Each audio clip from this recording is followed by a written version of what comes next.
Saber, entender, compreender, conhecer, descobrir, ouvir. Bandeirantes acontece.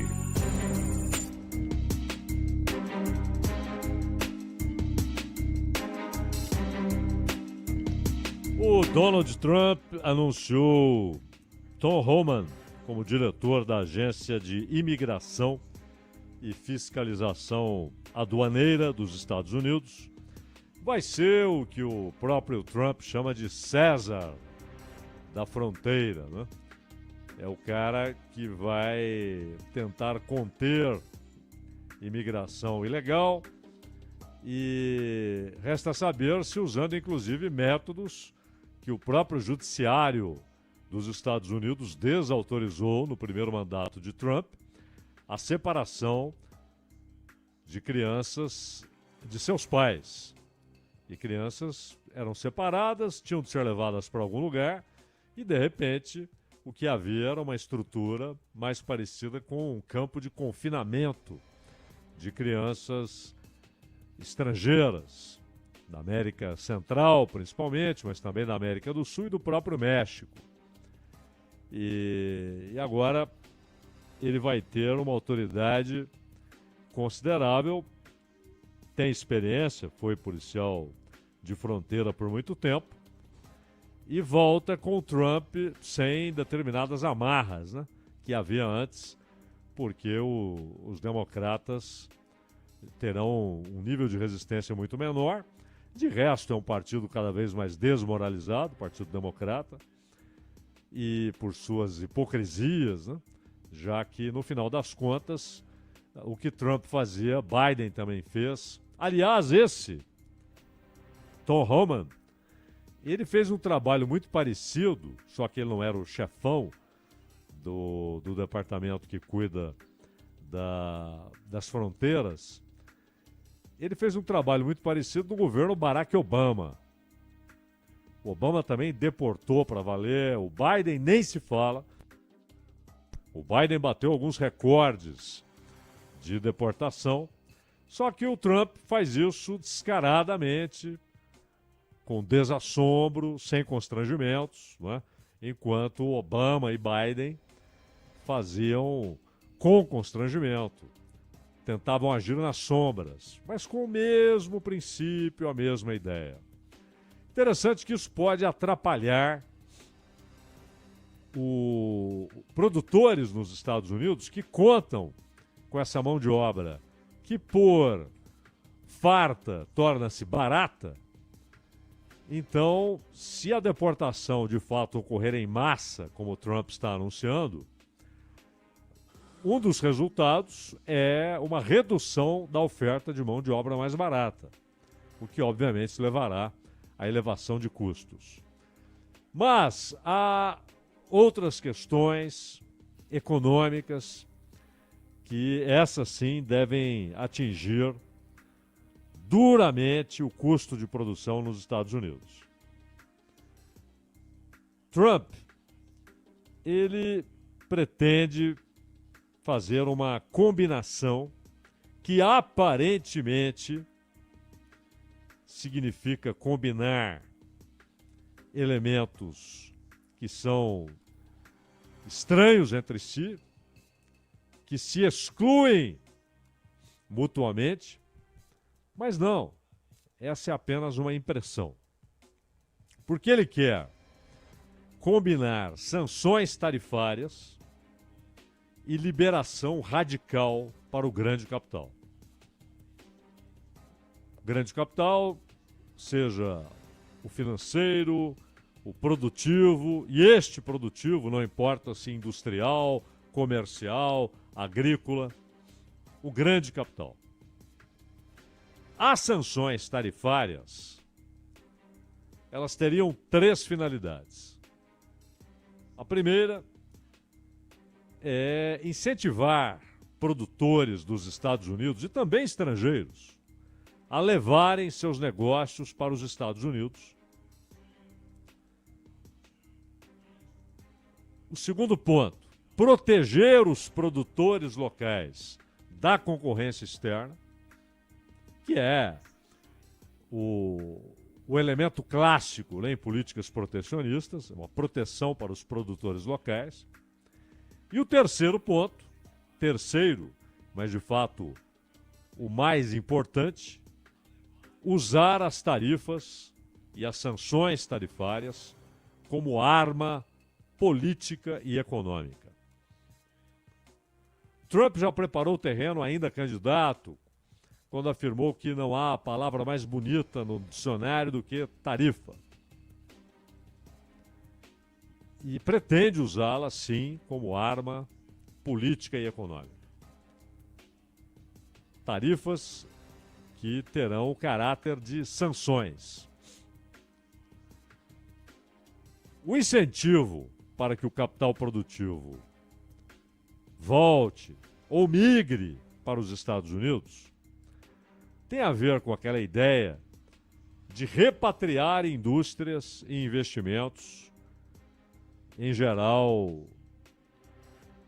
não importa, repito, se agrícolas, industriais, de qual setor industrial, do setor de serviços, mas que saíram dos Estados Unidos nas últimas décadas e foram principalmente para a Ásia, sobretudo para a China, mas não só para a China, para a Indonésia, para a Índia, para o Vietnã. Hoje menos, mas houve um momento que também consideravelmente para o Japão. São indústrias e investimentos produtivos em geral que saíram dos Estados Unidos porque encontraram condições mais favoráveis para a obtenção de um lucro mais rápido e maior. Menos impostos, mão de obra mais farta, salário médio mais baixo, menos burocracia, menos tarifas, mais facilidade de comercialização, menos regulações. Foram embora. Isso aconteceu na Europa também. Inclusive, dentro da Europa, não só para o continente asiático, mas dentro da Europa, empresas que deixaram a França e foram para a Romênia, foram para a Polônia. Isso aconteceu. E essa proteção e essas sanções tentam fazer com que o cara olhe e diga: poxa vida, com essas tarifas eu não vou conseguir entrar no maior mercado consumidor do mundo, o mercado dos Estados Unidos. Então eu vou produzir lá. Se a ideia é a proteção dos locais, e se lá eu estarei nesse mercado sem pagar tarifas, eu vou para lá. Essa é a ideia do Trump. O sucesso dessa ideia vai depender de condições que, em muitos casos, escapam ao controle do governo, particularmente no que se refere ao custo da produção, incluindo os salários médios. O governo não vai tabelar salários. Isso é feito pelo mercado e, portanto, é feito pela relação de oferta e procura. Mais empresas representariam mais vagas de emprego abertas, portanto, mais demanda por força de trabalho, portanto, competição entre as empresas pela força de trabalho. Logo, salários mais altos para os trabalhadores. E isso significa um custo maior. E há um outro ponto, que é, nessas sanções tarifárias, que é encarecer a produção pela elevação do custo, em razão, por exemplo, do encarecimento dos produtos importados, insumos importados. Porque a fábrica, uma vez instalada aqui ou ali, ela compra insumos ela tem seus fornecedores. Se esses produtos serão sancionados com tarifas proibitivas, elevadíssimas, em alguns casos, disse o próprio Trump, de 100%, é claro que isso vai encarecer a produção nos Estados Unidos. Se você tem insumos muito mais caros e mão de obra, que já é mais cara desde o ponto de partida, imagine com demanda excessiva por mão de obra.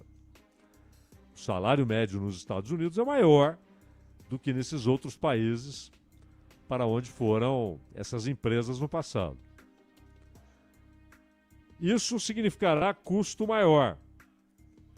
E aí as empresas vão fazer as contas. Vale a pena? Será que pagar uma tarifa mais alta não sairá mais barato do que encarar custos muito mais altos nos Estados Unidos? E aqui o governo não tem controle. Ele não é capaz de determinar o nível dos custos. Ainda bem, né? Não é capaz de determinar.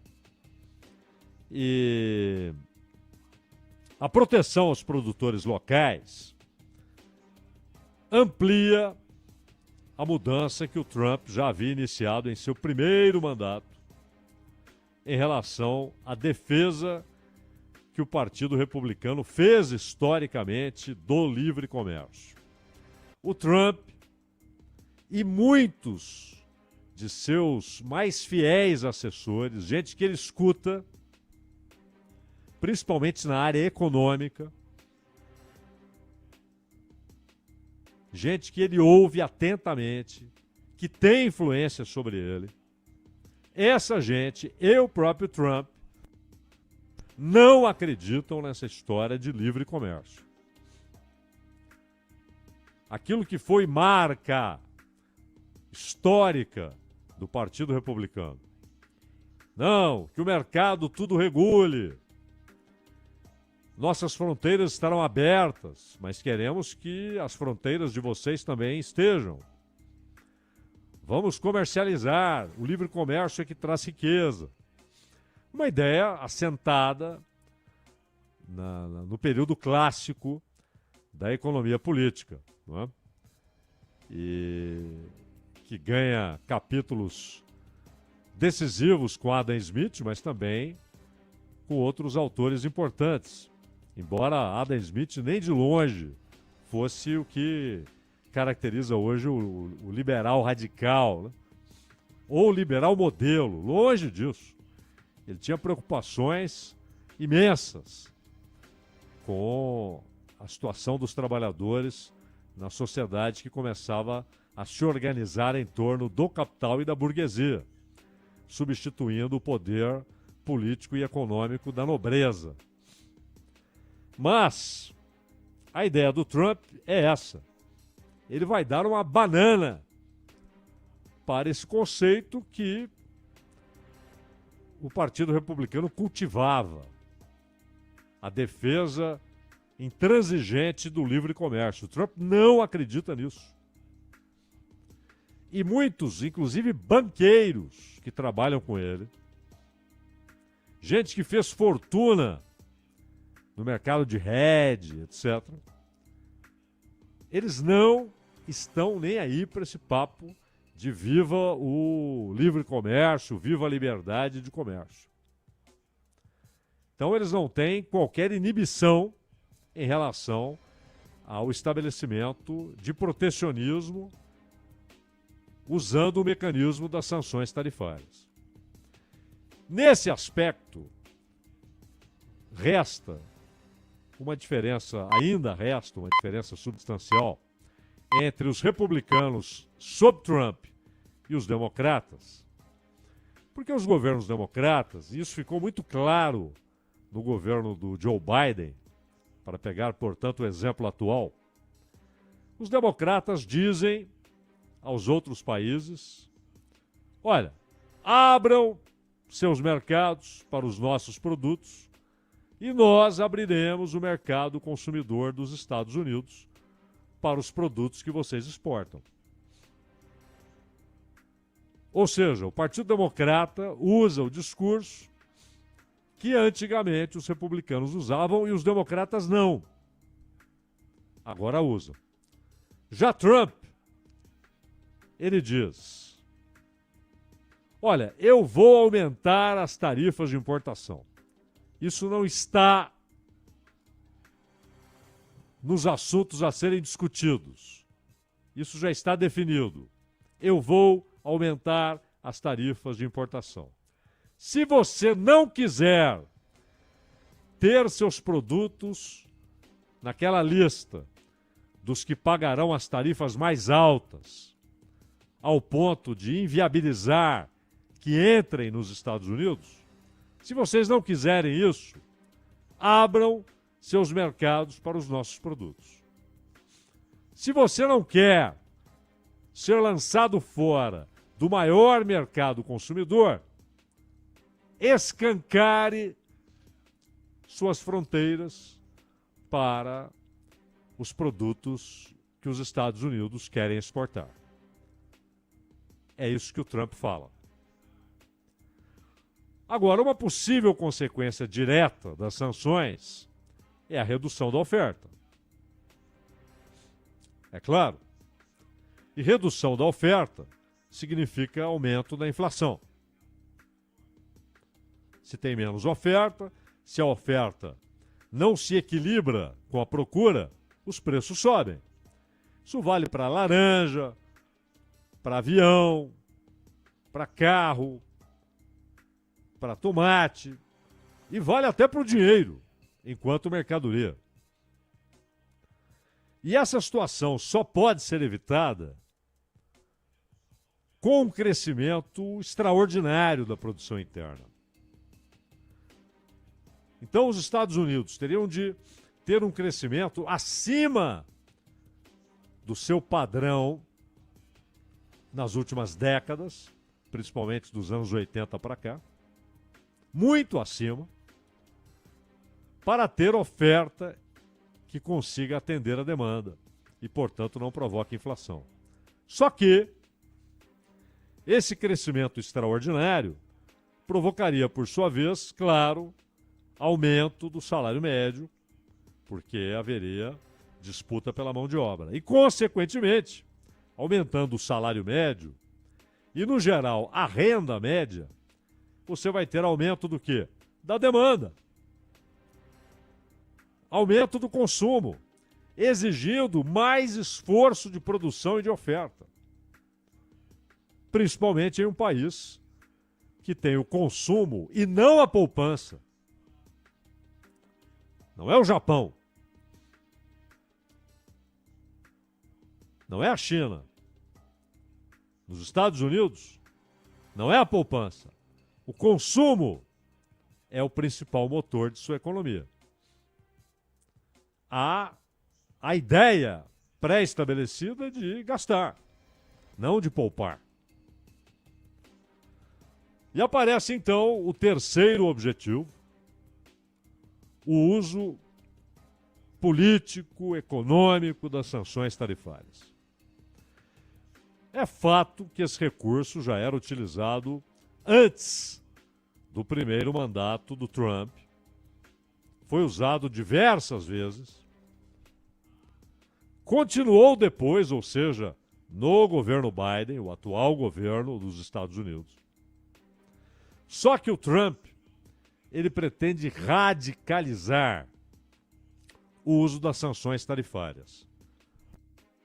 E não estamos mencionando aqui as sanções aplicadas diretamente a outros países, como acontece com o Irã, como hoje acontece com a Rússia, como acontece com Cuba, com a Venezuela. Não estamos falando dessas sanções. São sanções comerciais.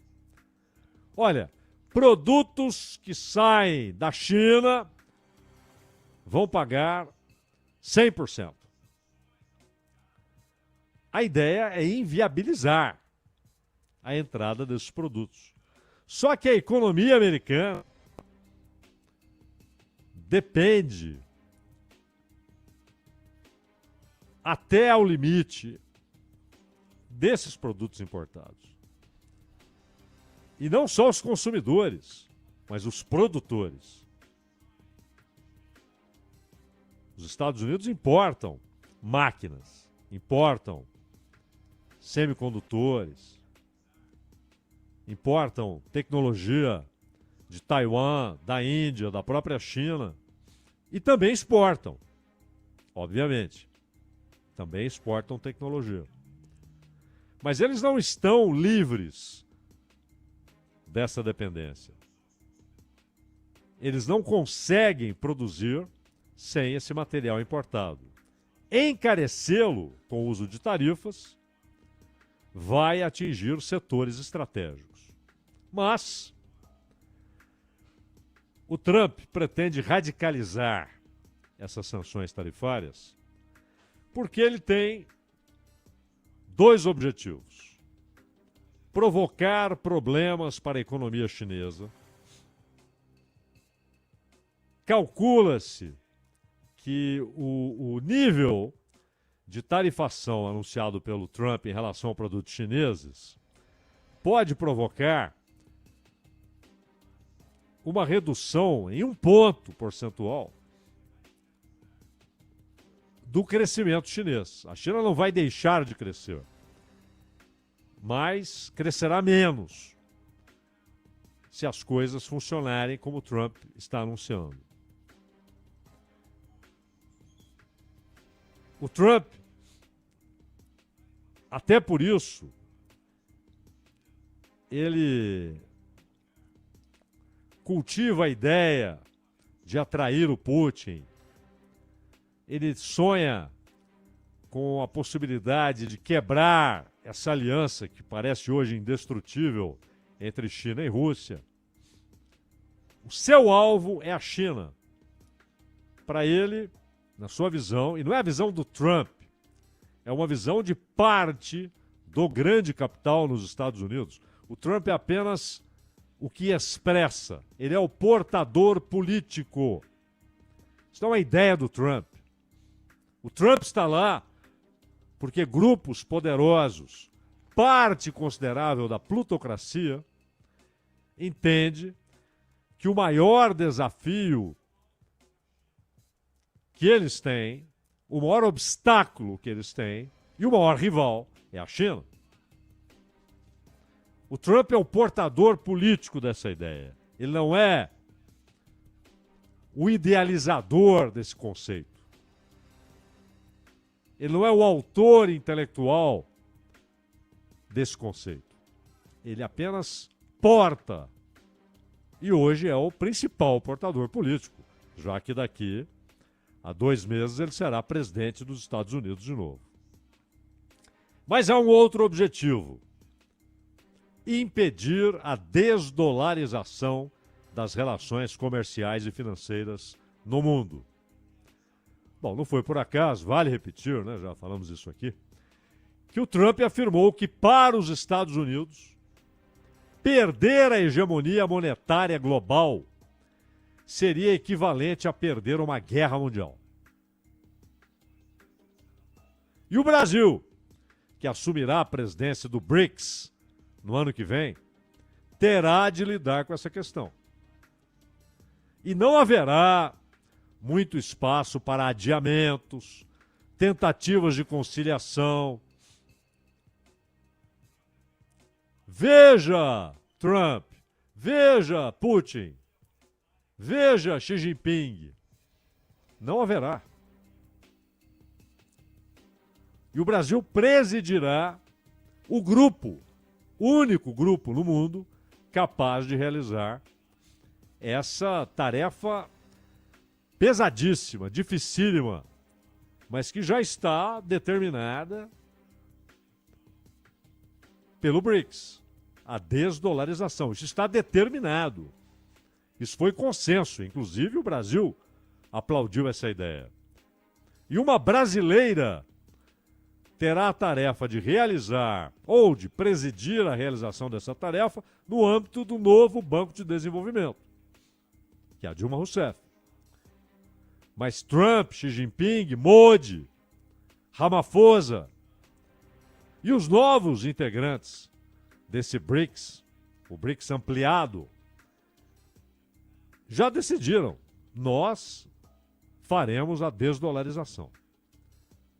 E para o Trump, se isso acontecer, significará para os Estados Unidos o mesmo que uma derrota em uma guerra mundial. Logo, imaginem o que ele fará para evitar isso. E a pressão que o Brasil, presidindo o BRICS, vai receber. Bom, quanto à liberação radical para o grande capital, o Trump tentará utilizar ali aqueles instrumentos que o Reagan utilizou nos anos 80. Redução de impostos para os bancos, para as grandes empresas e, particularmente, para os milionários e bilionários. Em um país que tem de lidar com uma dívida pública próxima de 35 trilhões de dólares, sim, a dívida dos Estados Unidos é maior do que o seu PIB. Essa conta, se há redução de impostos para bancos, grandes empresas, grandes corporações, bilionários, milionários, sobrará para quem? Para os demais contribuintes. Classe média e os pobres. Os pobres do país mais rico do mundo. O crescimento da dívida para níveis superiores ao do produto interno bruto, ele tem sido suportável porque há a hegemonia do dólar, a hegemonia monetária.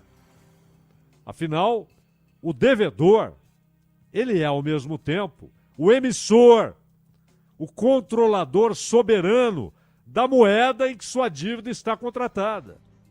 A dívida é em dólar, tá tudo bem, eu emito dólar. Eu sou o emissor soberano do dólar. Por isso, também nesse aspecto, perder a hegemonia monetária seria uma poderosa fonte de crise para os Estados Unidos. E por isso o Trump fala, desdolarização significará perder uma guerra mundial. E além da legislação tributária, o Trump quer usar a desregulamentação ambiental como instrumento de liberação radical do capital. Então, no caso específico do petróleo, haverá ali dois resultados imediatos que se contradizem. Por quê? As companhias de petróleo, sem as restrições atuais, estarão à vontade para buscar petróleo no mar, no Alasca. Mas isso pode provocar aumento excessivo da oferta e, portanto, redução do preço do barril. A vantagem seria diminuir a dependência de petróleo importado e, claro, reduzir a capacidade de Rússia e Arábia Saudita regularem o preço. Hoje, Rússia e Arábia Saudita têm um poder extraordinário na regulação do preço, porque regulam a oferta. Mas, além disso, se o Trump conseguir, com suas sanções tarifárias, provocar redução no crescimento econômico da China, o resultado imediato seria o quê? A China comprar menos petróleo. E essa combinação pode levar a uma superprodução e, consequentemente, a preços excessivamente baixos. Tudo isso terá de ser considerado pelas companhias de petróleo. Bom, esses são os objetivos táticos. E não é difícil enxergar a meta primordial das propostas de Trump. Aumentar o domínio político e econômico dos Estados Unidos no mundo, atacar qualquer resistência a esse domínio dos Estados Unidos, promover e fortalecer aliados políticos no exterior, inclusive com a antiga prática dos Estados Unidos de financiar, apoiar, executar, realizar golpes de Estado em outros países. E como ações imediatas, tentar obstruir a empreitada chinesa conhecida como Rota da Seda. E o Brasil também aí será pressionado para não entrar na Rota da Seda. E a outra meta, levantar obstáculos ao crescimento do BRICS, Então não há dúvida que, além das sanções e do poder político e econômico dos Estados Unidos, para atingir esses objetivos, restará, como sempre, o recurso do poder militar. O Trump sabe que ele tem esse recurso ao fim, o poder militar.